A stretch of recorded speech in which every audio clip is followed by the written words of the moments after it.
What's happening, man? It's your boy BlueJay. Came to you today to talk to you about some relationships and shit. Like a lot of people jump into relationships, myself included. I am guilty. But a lot of us jump into relationships, man, before we even know what the business is, before you know what the score is. You call yourself in love with somebody, and then it's like y'all walk on eggshells and y'all don't really ever go through nothing. But everybody knows, what goes up must come down, and when shit goes down, a lot of motherfuckers move around, so like if a motherfucker ain't willing to go through nothing, they ain't ever gonna know what it's like on the other side anyway. And when you start going through something, that's what defines a relationship. That's what defines, how strong or how weak y'all shit is. If you got somebody every time you get upset, every time they get upset, every time something don't go their way, they ready to bail on you. You know what I'm saying? Like you gotta read the signs. Some people like myself, I'm not really willing to tolerate no petty shit. I'm not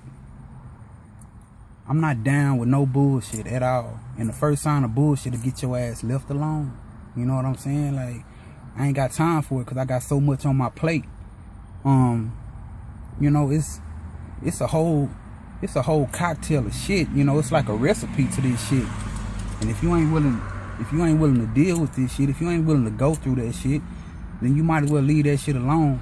Cause ain't nobody got time to be trying to put the pieces back together from somebody else's past mistakes. Nobody should have to carry your baggage. You know what I'm saying? If you're not standing on your own, then don't put yourself in a position to look like you are. Don't put the mask on. You know what I'm saying? Let somebody see you for who you are so you can really get the person you need and the person that accepts you.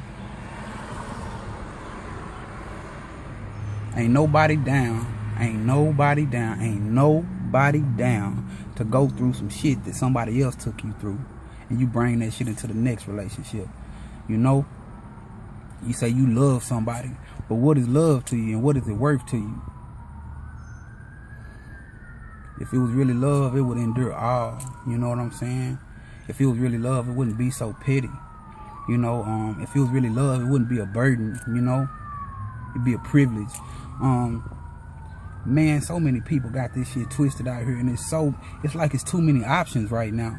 It's too many people all in the way. You know what I'm saying? It's too easy for a motherfucker to just say fuck you and go get the next. It's too easy to replace somebody. So from the jump, you gotta be willing to establish like the fact that you gotta be willing to show them, man, that like, hey, this is why you chose me and not them. You gotta come out and be separate from the rest of these flunky ass niggas. But if you just as petty as the last motherfucker I dealt with, why I'm dealing with you? And what's so special about you that I have to go through this shit with you when it's another motherfucker in line ready to take your place? You know what I'm saying? It's more to it, man, than just having somebody. You got to be willing to keep somebody. And if that person ain't willing to keep you, then you might not need their ass. That's just my own opinion, So what I'm saying, man, is don't wear no mask. Don't put on no front. Don't make this shit seem great when it's not. You know what I'm saying? Be for real with it every time and not just sometimes.